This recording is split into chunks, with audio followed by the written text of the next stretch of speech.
Who also called this freaking game to watch? Because Yeah, my player to yeah, sit. This was very exciting. Vikings versus Packers. no, And it it was wasn't. only exciting. It was only exciting for one reason. You saw the demise of the Vikings franchise and their quarterback that they trust for the 9. future.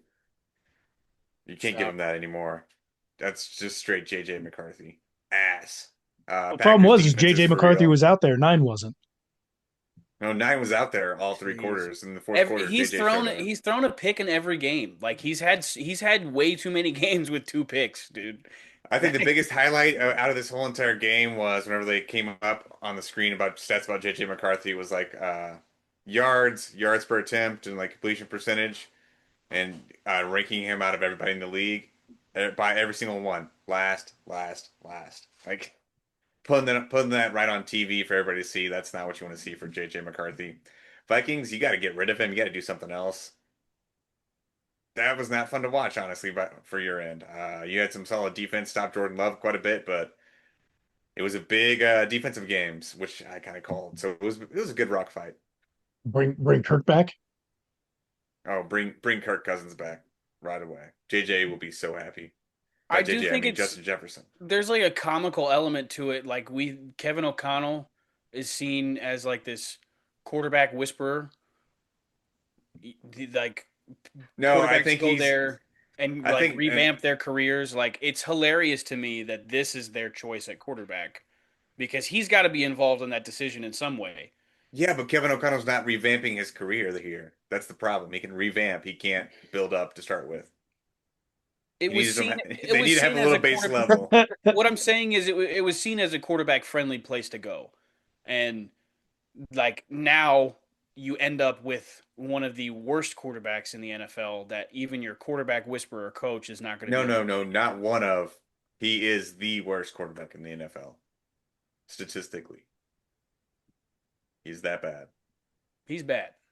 He is terrible. Not worse than Gino right He's now. he's gonna play Justin No, he Jefferson is. out of the Hall of Fame.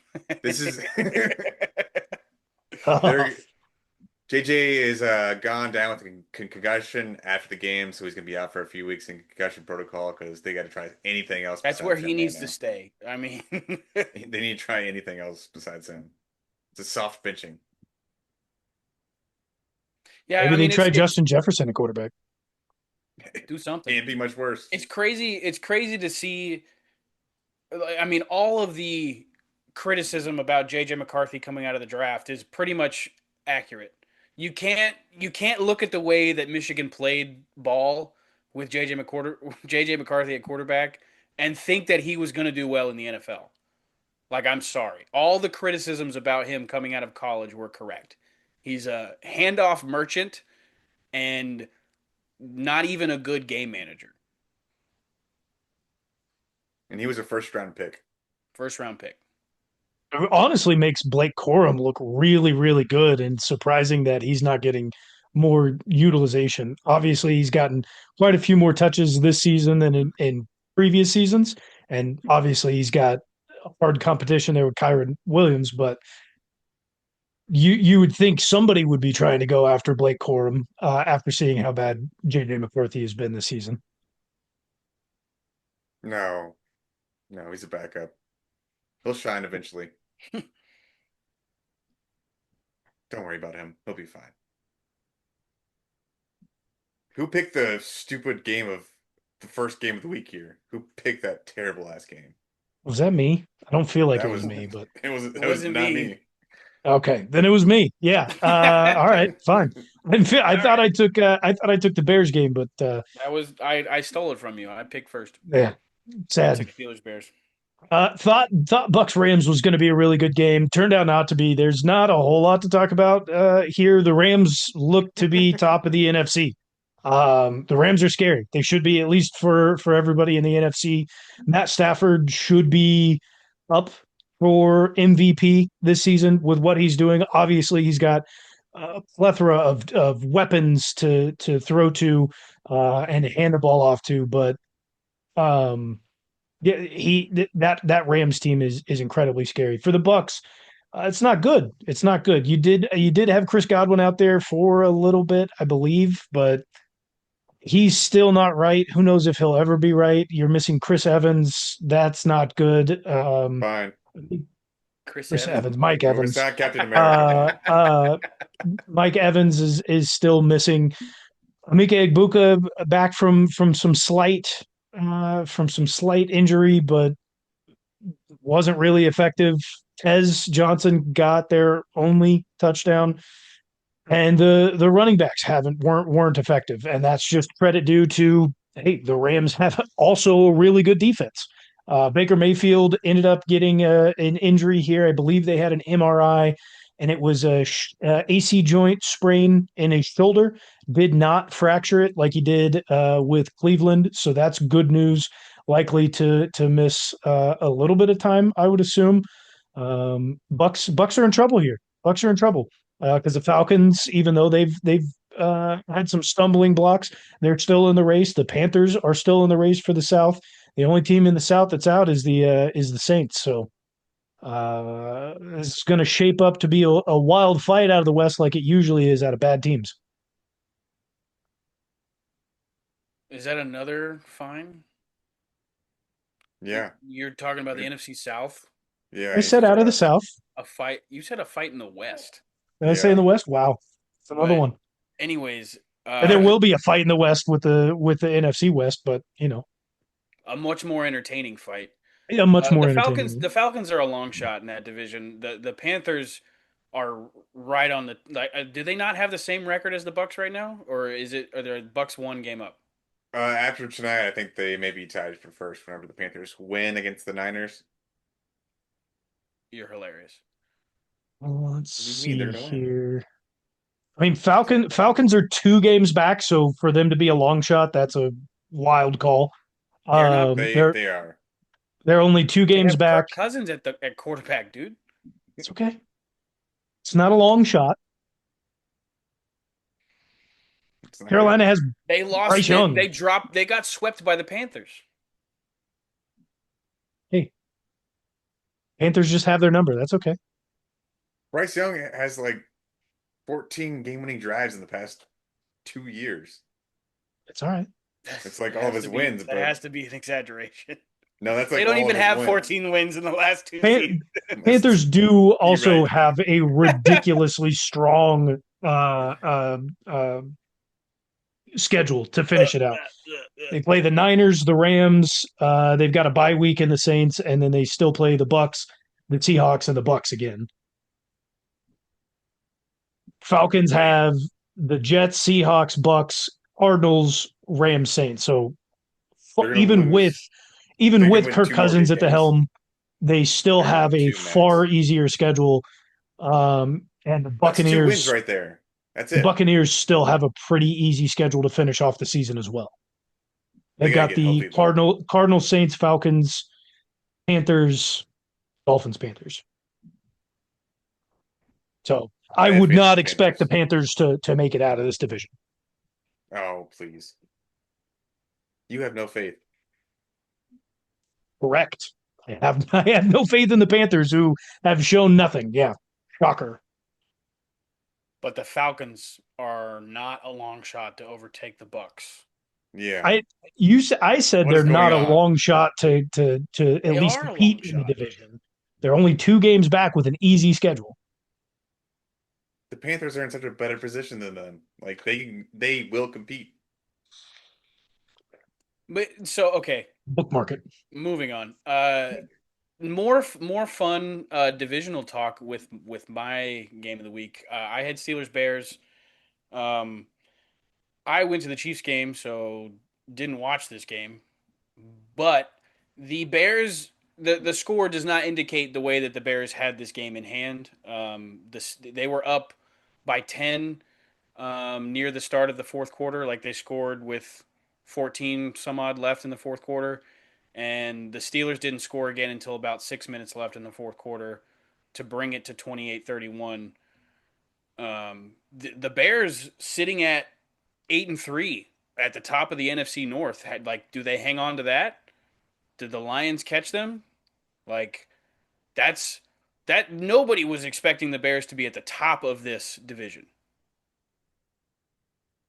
I expected some It's exciting to competitiveness. see. I thought they were a fun team, but I nobody expected them to be at the top of their division. And the Lions are suffering from a first place schedule. Well, did anybody else see that the whenever the Steelers were up so much in their division 6 weeks ago, at this present day and time, they would not be in the lead for their division anymore. I I mean, think I I think feel like we a lot of expected people the were calling Ravens to about get it it. right. Yeah, But that fast though, a lot of people were calling it. but that fast. I mean, the A one Steelers and don't five know how to team. go anything except for like just barely above 500 or at 500 with a tie. I think this is the year that it does not happen for Mike Tomlin. And I would agree. honestly, with how close this game ended up being, um, Aaron Rodgers may have pushed them over the edge in this game. The passing game was almost non-existent for the Steelers. They T.J. Watt scored a defensive touchdown. So getting support like that, maybe Aaron Rodgers wins this game. But the passing game for the Steelers was not there. Mason With a Rudolph, broken wrist, I don't think not good. I definitely don't think Aaron Rodgers gets it done. Mm-mm. No Okay, way. healthy Aaron Rodgers, dude. I'm just saying Mason Rudolph. Either they didn't have much faith in him, or he's just not good. Like He's not good. he's not good. But Ever since he got hit they over had the no head passing game. They had no passing with a game. helmet. They did fine in the run game, but they had no passing game. Bears defense Bears are is fun. very turnover dependent as well too. I think they have two cornerbacks that are tied for the lead in interceptions this year so far, and they I don't think even they're have also Jalen Johnson missing in. The their. Bears? I was gonna say I think they Yeah, also are missing two of their premier huge defensive pieces. defensive backs. Jalen Johnson's been out all year. He's gonna be coming back here pretty soon too. So their defense is gonna get a lot better. I'm not saying they're gonna go on a huge run or anything, but they're gonna be a lot more exciting to watch down the Oh, but end of the you got to year. think they might be set up for that in the NFC as No, as yeah, I a think divisional winner. Maybe get a little bit easier of a opponent in the first round of the playoffs. I The think Bears do what is not it? have an easy schedule to finish off the season. By the No, way, they've still 6 more weeks of games for them. You win 3 more games, you get 11 wins. You're making the playoffs in the NFC. Like Well, yeah, I but think they sitting can at get eight three and more three, wins. they're trying to win the division. they Yeah, definitely are but if trying you to get win the division, but they've but got if the you just get Eagles. 3 more wins, then you're gonna make the playoffs. Eagles are beatable, They have the Eagles coming up. Then they play the Packers. They have beatable. the Beatable, Browns, the Packers, beatable, the Win, Niners, beatable. and then the Lions to finish. Tough schedule, but they can get it They would be did. very they entertaining can sneak three if that wins. final game of the season ends up being for the division. That That would be would be pretty TV, fun. man. That would And be just to TV. throw this out there, the Lions did beat the Bears 52-21 in the second week of the season. That was week 2. The Bears are completely different now. They've progressed. A They could lot. definitely walk away with a with. I feel But like they can get 3 wins there, but it's gonna be they're all gonna be really difficult games for them. I mean, but so like every win they've had for like the past 7 weeks has been a one score win by a field goal game, pretty much anyway. there's a So reality where the Bears have a shot to make the NFC Championship game. If they get to the NFC Championship game, anything can happen because the if their defense is winning the turnover battle already and they're going to get a piece back that would just be a de facto starter, like and the defense starts playing out of its mind later on in the season into the playoffs.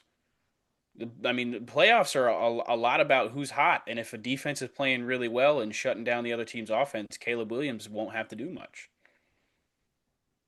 besides not give up the ball. He's been playing like a lot better than most people expected. I said watch out for him this season at the beginning of the year, and I did not expect them to be in first place. We all expected the Lions to kind of walk through this division, but Ben Johnson's and got something going on out there. Caleb is still, I believe, still ranked probably top 8 in fantasy quarterbacks again this year. So still putting numbers up too. you can get him a defense that can stop an opposing offense at least a little bit more. Again, they are getting turnovers, but like if you could limit with a better defensive front, that Bears team is somebody to definitely watch out for. They're ahead of schedule. Next year would have been their year to really put it all together and be competitive throughout the whole entire year. But they're way ahead of schedule this year. Moving on to the last game of the week and probably the best game of the week for sure. Eagles versus Cowboys. Eagles Woo. 21, Cowboys 24. Well, we thought it was going to be a blowout to start the game whenever the Eagles just went up 21-0 all in the first quarter, and Jalen Hurts was actually throwing the ball to A.J. Brown. Look what happens whenever they do that. You get up early, you get a lead, and then you just can't run the ball at all with Saquon Wah, Barkley anymore. wah. They're He's averaging what? averaging 3.7 yards per carry this year, dude. It's crazy. The past few weeks, it's been down to like 2.3 or something. It's abysmal recently, or maybe at least last night it was that bad. But they can't trust the running game. You have good offensive linemen, but you're still not using the running game correctly for Saquon. I get it. Lane Johnson is out. That should not matter. Should still be able to run the ball some way, especially for him being a 2,000-yard rusher last year. You still have most of the same pieces. Should be able to find a way to run the ball if you're the Eagles offense.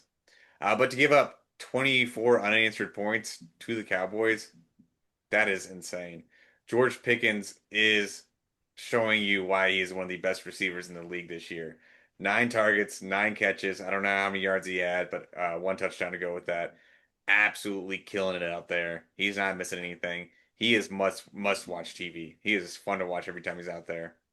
CD, what else can you say about him? He's always going to give you a few big drops that he shouldn't be dropping, but that's just who he is. He'll still make up for it some way, somehow. And the Cowboys just keep on going. I forgot who the player was. It was number 38 for the Cowboys. The dude who just kept on getting pushed down over and over again on that the kick at the end of the game. Just got It up, was kept a moving, it kept was a moving. rookie, yeah. Yeah, I can't remember his name though. But he ended up making the tackle and forcing that fumble and getting the Cowboys the ball back. So that shows you never give up on the play anytime at all. Keep pushing through, and you may make something happen still. Phenomenal Cowboys game. got Phenomenal game, dude. Cowboys, Cowboys wow. got They're dogged a they're for lot real now. for thinking that the trade that they made for the Quentin defensive Williams. Wyndham Williams. Did There we Jerry go. They did they Jerry do it got again? clowned a lot. Did Jerry do it again? They might have done it again, dude. They got clowned a lot, and we were like, we sat here on the show and like, hey, maybe that it was a good trade, but like, we don't think that it necessarily puts them in a better position. Now look at it. Now maybe Jerry was 100% right. That hey, we needed to get rid of Micah to bring in a good run stopper. They got that in Clark, and then you go out and you make a big time trade. I don't know if that necessarily handicaps them for the future because trading for Clark ended up he's a little bit older of a guy. I don't know how long he's going to be able to stick around, but maybe that allows you time to develop or go out and pick up another guy in free agency who can take over his position in the next couple of years. Who knows? But hey, you might have done it bringing in Quinn Williams and making sure that you had a solidified enough defense to be able to stop the run. It's still going to take a lot. They're going to practically need to win out to even give themselves a shot at making the playoffs. I think it's still going to be pretty tough for them to do so, but they're at least trying to give themselves a shot here. Interesting. Does that tie help them out though in the NFC when it comes down to seeding at the end of the season though? It definitely I think it could. would. Taking, I think it definitely would for who would get into the playoffs at the very end if I mean, it's if that you're just close. taking a look straight up with where it is now in the entire NFC, they are in 10th place. This does put them behind Carolina, but Carolina's got a tough schedule coming up. It also puts them behind Detroit, but they're basically sitting right where the Chiefs are, even with a tie in the AFC, basically.